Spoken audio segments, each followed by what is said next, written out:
Okay, good morning, everyone, and thank you, Witold, for your kind remarks. I said in the opening yesterday that we're very grateful to New Direction and to your commitment in continuing this collaboration in Croatia. Our team of volunteers has invested a lot of time to make this event happen, and we're off to a very good start. Yesterday was excellent, and I want to thank Jose Antonio again for your keynote. It was very inspiring, and by the reaction of the young people in the audience, I think it's a sign of encouragement that they were so interested. So our panels today will deal with several themes, as has been mentioned earlier, but I want to introduce each panelist in this order. Alejandro Chafuen will begin. He's the managing director at the Acton Institute, a longtime friend, not in Croatia for the first time, but I think we should listen carefully to what Alex has to say in his introductory remarks on this issue. There is an ongoing debate within the conservative movement about how to approach the economy, whether we should come to terms, for example, with big government, or whether limited government principles are still worth fighting for and saving. And I think in SOC we believe they are. So I look forward to this discussion that we're going to have. Robin Harris, of course, needs no introduction. He's a distinguished historian now living in Croatia.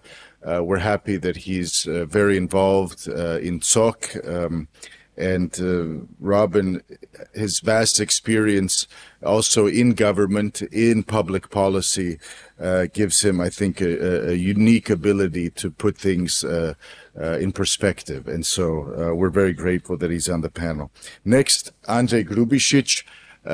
He is managing partner at Grubisic and Partners. He's also an old friend, I would say a benefactor of SOC, someone who is, I would describe as a leading advocate for the free economy in Croatia, in the Croatian public square.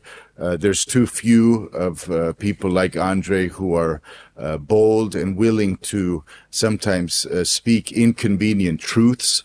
I say that in Croatia we unfortunately have a form of crony capitalism here. It's not a free economy. The government is far too intrusive and on a daily basis interfering in the market. And so we have to explain this, especially to young people, so they grasp what is actually happening. Finally, Michael Miller. We met Michael yesterday at the first panel. He's the Chief of Strategic Initiatives at the Acton Institute. I've gotten to know Michael over the last few days, and I think he has brilliant insights in what is happening, so to say, under the surface. What are these deeper causes behind the troubles that we're seeing around us? And some of them are economic, some of them are more anthropological in nature, but I think Michael is definitely able to give his unique perspective on this question, and he's very involved in this debate in conservative circles about and among Catholics who disagree on the role of government in the economy. So we look forward to an active discussion. As Witold said, we encourage you to ask questions. Please don't hesitate. And I'll begin then with giving the floor to Alex, please.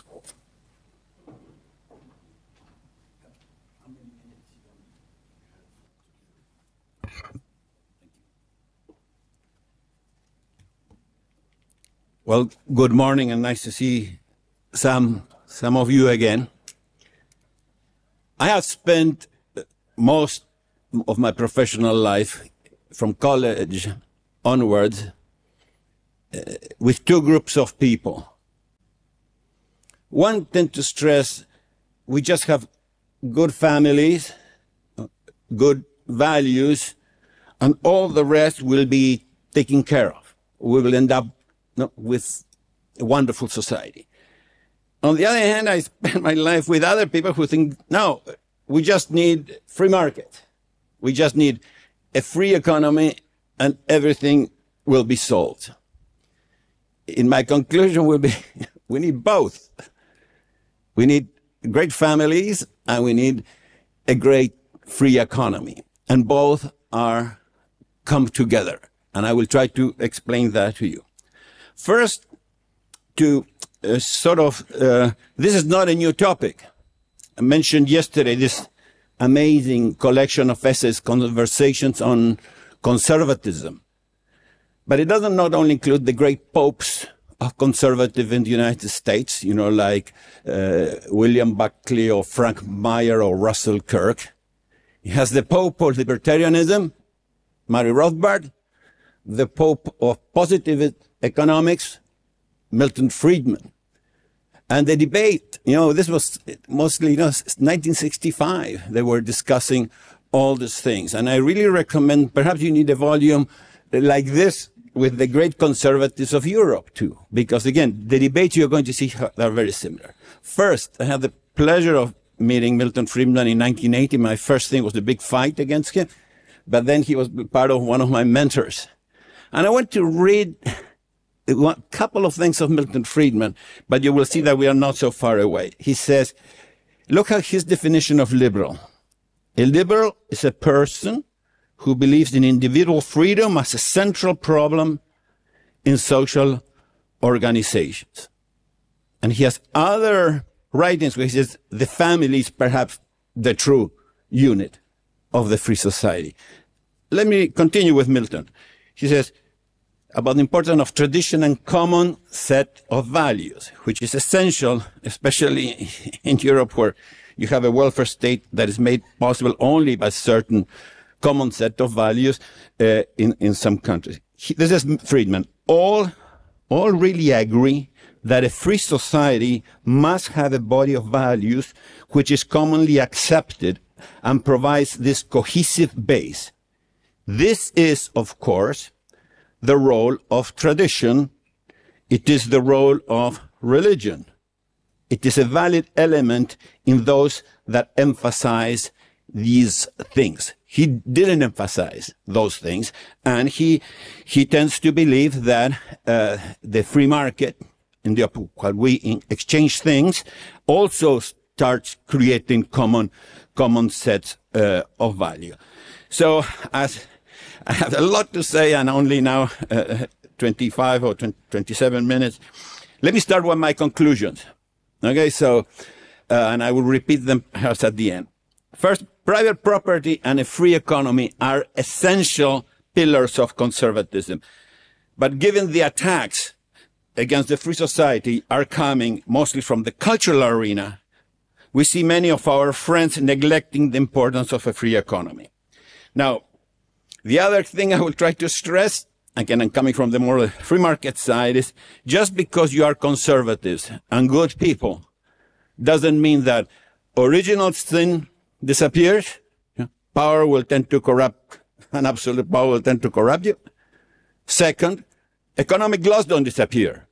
If you spend money, it has to be paid somewhere, by taxes, by borrowing, or by inflation. And if you overdo it, you will pay the cost and damage your conservative values cause. Third, you cannot go against natural law.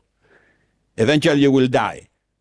I come from one of the countries that attracted Europeans from all over the globe. Like my parents, my grandmother and grandfather came from Croatia, and others from Scotland, others from France and Germany.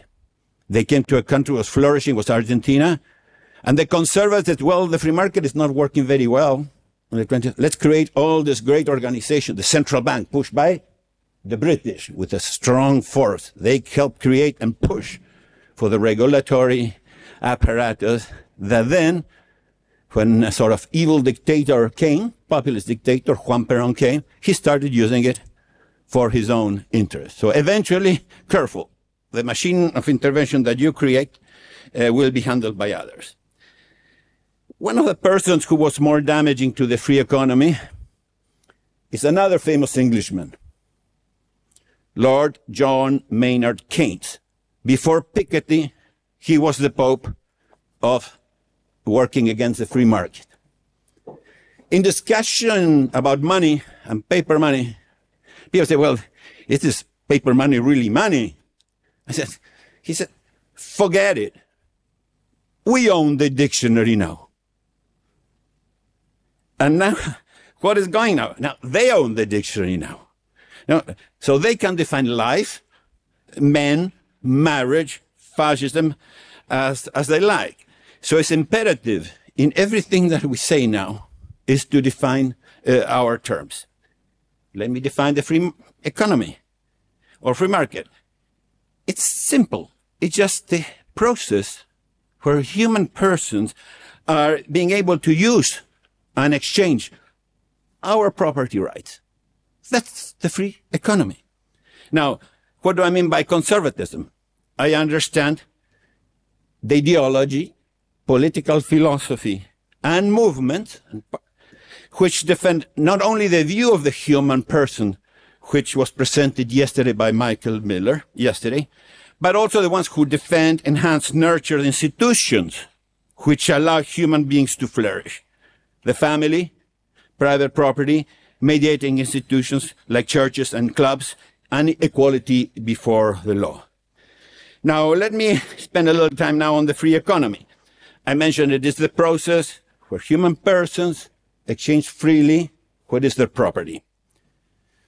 From John Locke to the Catholic Church, those who believe in God and the Creator, God as the great Creator, we understand that creation was made for all.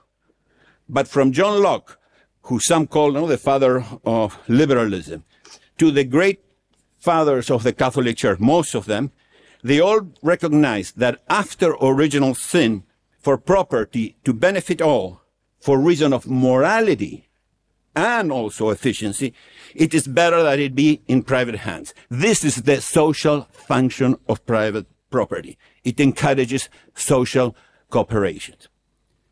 Now, what is our property? That what we produced or received in exchange or as gifts from others. But there are gray areas. The devil is in the details. It's not black and white. At what age do people have the right to own and exchange property?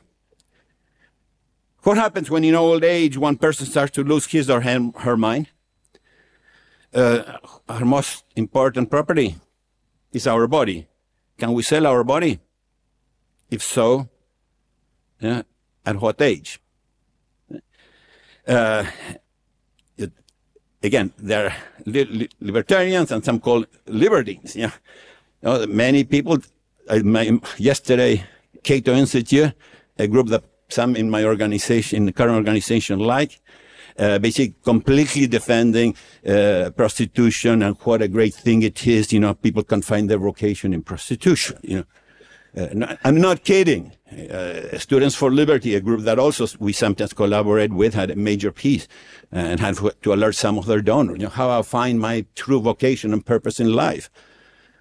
So now, let me address conservatism. It's not easy either. There are many brands of conservatism today in the United States and in the world. Now we have the social conservative, the national conservatives, the paleo-conservatives, now have the freedom conservatives. So it's imperative to define how I'll be using the term. And I already said, what is all thus ideologies, political philosophies and movements that defend the institutions that protect, the view of the human person that Michael Miller said, and the institutions that make the human person flourish. Now, some people are emphasizing values, social conservative. We're seeing some are emphasizing nations. I'm a cocktail of nations, and my country was destroyed by an ultranationalist, Juan Domingo Perón. So it's hard for me to be a nationalist, but I can understand that what motivates, what you see that a nation represents, the area where you have your rule of law, can be a valid motivator. Others base it on tradition and others on freedom. Now, I'm not using conservatism in the way that another mentor of F.A. Hayek, who had the privilege to meet many times, in a book that he wrote, big book called The Constitution of Liberty, he has at the end an appendix saying, why I'm not a conservative. But he was defining conservative mostly as those who are happy with the status quo and afraid to change. But most of us who come from a status quo and establishment that we don't like, I bet no one here defines conservatism that way. And at the time, in England, and what he had studied, especially the 19th century, there was an old party called Whig, W-H-I-G, that were the defenders of freedom against the Tories, the conservatives that wanted everything to stay the same. The Whig metamorphosed in the Liberal Party, which soon became whatever people wanted to call liberal. No, it's also a problem to be named liberal. What does liberal mean? So to try to explain to other people what he meant, he said, well, in America, it would not be Jefferson, it would be James Madison who represents my views. Now, James Madison was the representative of limited government, strong advocate for individual rights and liberties, economic freedom. At the time, he also endorsed the war, correct? In 1812, he endorsed also the creation of federal military power and a national bank. So he was not a dogmatic libertarian either. As an Argentinian, I have it sort of easy. I used to be able, there's a wonderful Argentinian that obviously my Chilean friends know, Juan Bautista Alberdi, a giant, was like a mixture of Jefferson, Madison, and the great scholars. And he even wrote the book to explain how the Argentine Constitution has to be interpreted. And it is exactly this mixture of conservative values and free market principles, you know, that leads to human flourishing. But now we can, everyone forgot, you know, Madison and Alberti. I think they have to be mandatory reading in the United States and in South America, those two authors. Now, Hayek, was respected the importance of tradition. He wrote, paradoxically, as it may appear, it is probably true that a successful free society will always, in a large measure, be a tradition-bound society. I wrote a paper for the University of Navarra. A summary appeared in Forbes about the forgotten Hayek. I made a presentation. I got an award called the Walter Judd Award, a wonderful American religious politician. And basically, Hayek valued economic freedom, but when he created the Mont Pèlerin Society in 1947, his first paper was about religion and liberty and how liberals, especially in the continent, but negating the truth that come from tradition and religion, were sending those people who rooted freedom there to reactionary camps where they did not feel at home. Every 10 years, he repeated that argument. And unfortunately, I'm sad to say that it's almost worse than ever in some of the libertarian camps. Even, in the Mont Pèlerin Society, when it gets into values, there was a period where they were inviting Sam Gregg, and I invited Father Robert Sirico to the first Mont Pèlerin in 1990. And then we brought the Jesuit Father Sadowski, another Jesuit from Spain, Menendez Ureña. But now the power of that world that I know it a little bit, my good friend Mario Fantini is changing things. Now, Hayek also understood the difference between political ideas and taking those ideas to action. There's a modern one business schools in France. Ideas without actions are just ideas. But who has to take these great views, you know, that come from our great Christian legacy? And I have written a lot about the roots of the free economy in the commentators of St. Thomas Aquinas and his followers, because after all, how do you analyze property? Through contracts. Who are the champions of the year of contract? The great late scholastic thinkers. Now, this is Hayek. It's not the philosopher who has to do those things. The political philosopher must live to that insidious, with a politician like us here, I shouldn't say this, that insidious and crafty animal, vulgarly called a statesman or politicians, whose counsels are directed by the momentary fluctuations of affairs. The task of the political philosophy, or in my case, his case, the political economist, can only be to influence public opinion, not to organize people for action. He will do so effectively only if he's concerned with what is now politically possible, but consistently defends the general principles which are always the same. In this sense, I doubt whether there can be such a thing as a conservative political philosophy. Hayek, he doubts that there could be a conservative political philosophy. Conservatism may often be used as a useful practical maxim, but it does not give us any guiding principles which can influence long-range development. I will give you two examples that are going contrary to this, okay? But let me read you the Pope of libertarianism. Again, not the popes of libertinism. This is Murray Rothbard. He says, there are indeed libertarians who are hedonists and devotees of alternative lifestyles. And there are also libertarians who affirm adherence of bourgeois conventional or religious morality. More on the religious morality than the bourgeois. But, there are libertarian libertines, and there are libertarians who cleave firmly to the disciplines of natural or religious law. There are other libertarians who have no moral theory at all, apart from the imperative of non-violation of rights. That is because libertarianism per se has no general or personal moral theory.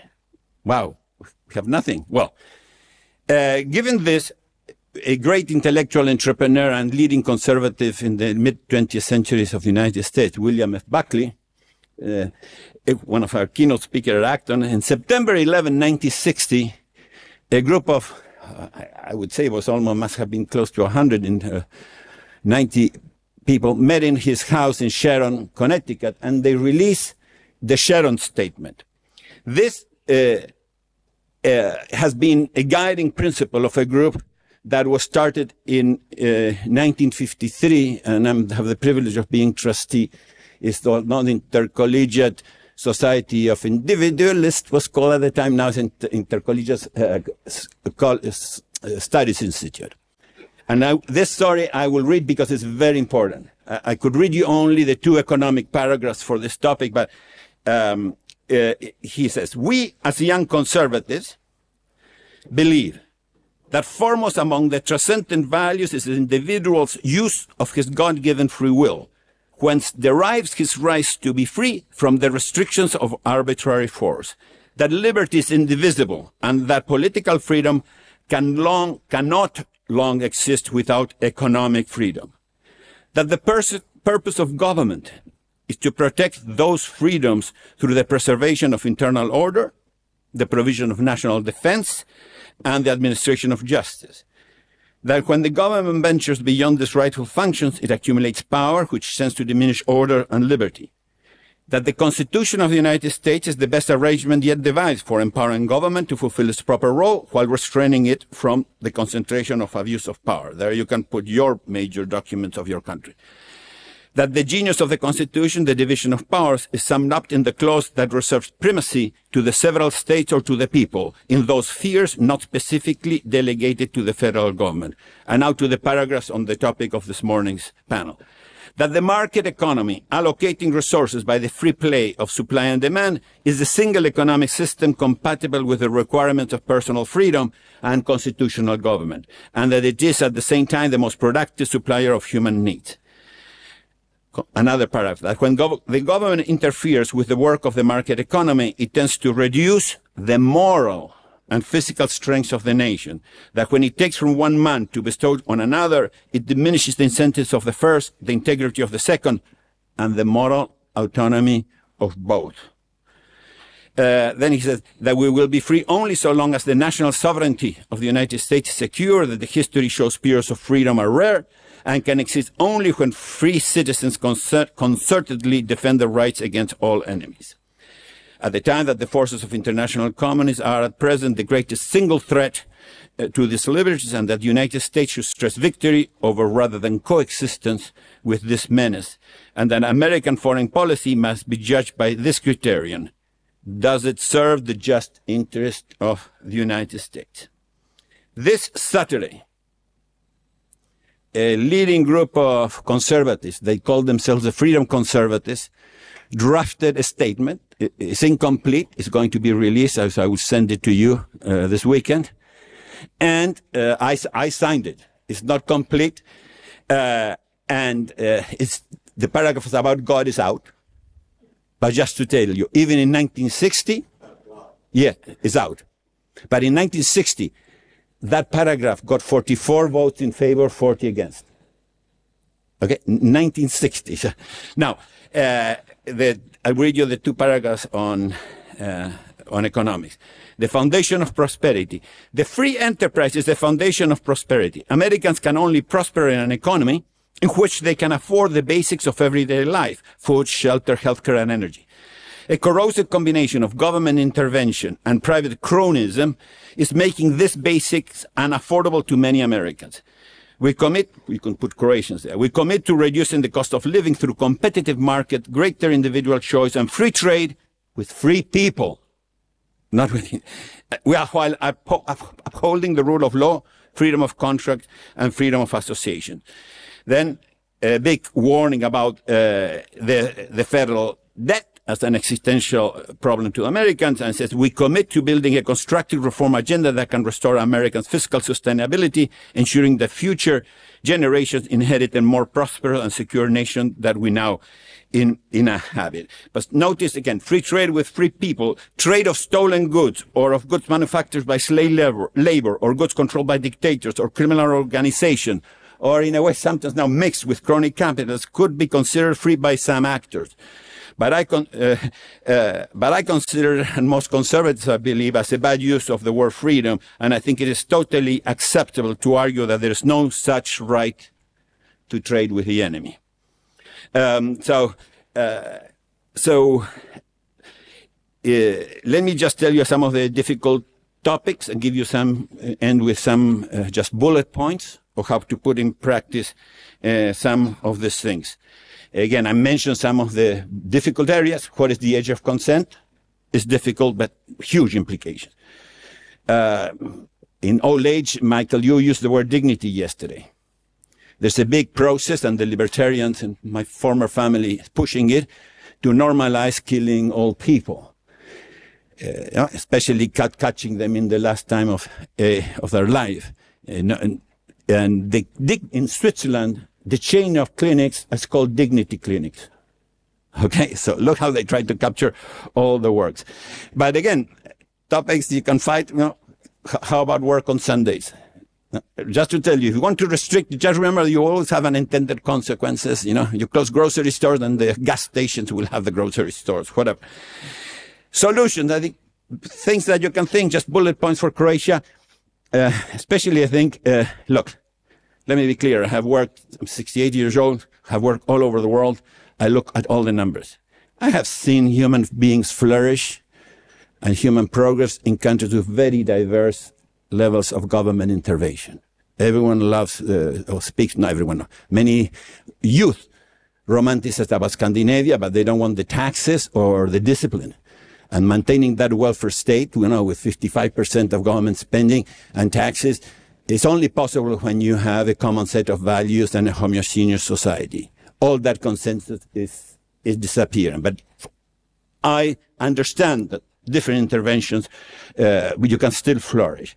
So to prevent the brain drain, you have to make it very easy for innovators and startup companies.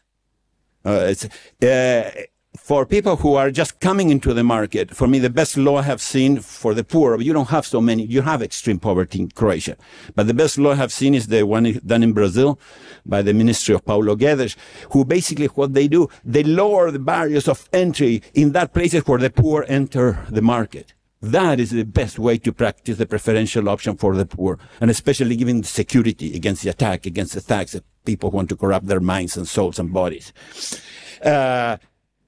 And I think that we economists understood, and the late scholastics, the great moralists, some were saying, if you're going to help families, because again, this big system perhaps acts against a family, give direct subsidies. Or if you want to preserve a company in your district, but don't do it with pricing. Imagine that in Hungary they would say, well, now families can buy, we have lower prices, mandated prices for goods that family buy. As the scholastic, the ones who get those goods usually are those who are close to the government.